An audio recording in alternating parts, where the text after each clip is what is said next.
A paz, amados. Eu venho hoje aqui falar de uma lição que nós estudamos, juntamente com os irmãos essa semana, que está lá em Efésios, capítulo 1, a partir do versículo 15, que fala acerca das bênçãos espirituais de Cristo. É interessante nós observarmos que no versículo 15, Paulo faz uma observação.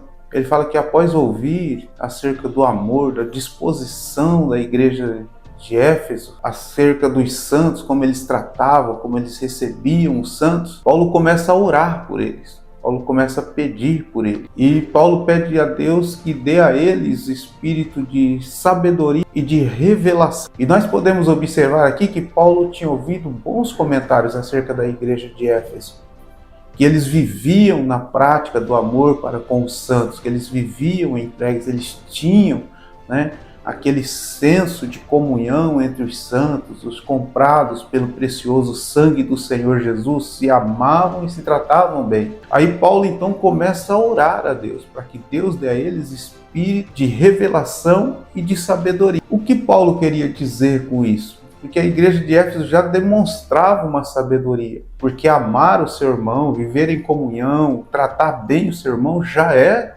sinais de sabedoria em Deus. Mas Paulo está falando de uma outra revelação, de uma outra sabedoria. Porque às vezes nós temos boas práticas cristãs, às vezes nós vivemos alguns princípios bíblicos, mas ainda nos falta sabedoria, ainda nos falta revelação de coisas grandes, do mover sobrenatural, espiritual de Deus. Paulo começa a falar aqui acerca de bênçãos espirituais, bênçãos celestiais.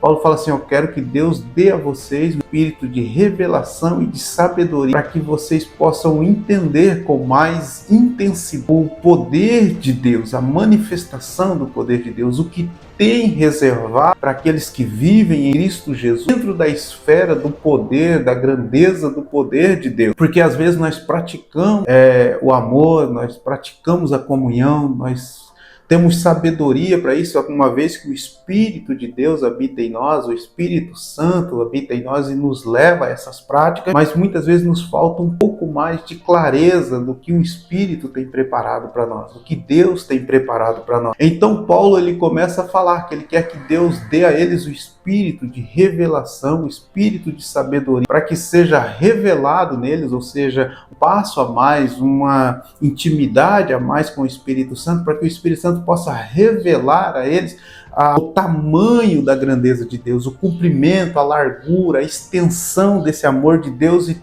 tudo que Deus tem preparado por causa desse amor. Então Paulo começa a ensinar-lhes e a dizer-lhes, olha, vocês são bênçãos de Deus, vocês são herança do Senhor, Deus adotou vocês por herança, Deus nos amou com tamanha intensidade que nos adotou por herança do Senhor. E nesse sentido, Deus não só nos adotou como herança do Senhor, como Deus manifestou a sua glória, o seu poder em prol dos santos. A maior manifestação de amor, de poder de Deus, não foi na criação, quando Deus criou todas as coisas. Não foi quando Deus abriu o Mar Vermelho para que o povo pudesse atravessar com pés enxutos. A maior manifestação do poder de Deus está relacionado com os santos. A maior manifestação do poder de Deus está relacionado com aquilo que Deus tem preparado para os santos, para aqueles que creem, para aqueles que se entregam a Jesus, para aqueles que vivem por Jesus. A maior manifestação do poder de Deus está na ressurreição de Cristo.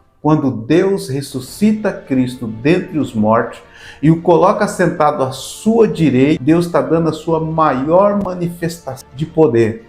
Porque Deus está manifestando o seu poder e domínio sobre todas as coisas. Tanto que a palavra de Deus diz que após ressuscitar Jesus, Deus o coloca sentado à sua direita e dá a ele poder sobre todas as dominações, sobre os tronos, sobre as potestades, sobre toda a autoridade que há no céu, na terra. Então Deus coloca Jesus com uma autoridade plena sobre todas as coisas. E é interessante nós observarmos que a Bíblia diz que Deus também nos fez co-herdeiros de Cristo, ou seja, essa maior manifestação do amor de Deus, do poder de Deus, que foi através da ressurreição de Cristo Jesus, colocar Cristo Jesus assentado à sua direita e dar a ele autoridade sobre tudo, tem a ver também com os santos, porque nós somos co-herdeiros de Deus. Deus está falando assim, olha, vocês estão vivendo na prática da minha vontade, mas através de Paulo, Deus quer nos mostrar uma maior intensidade disso.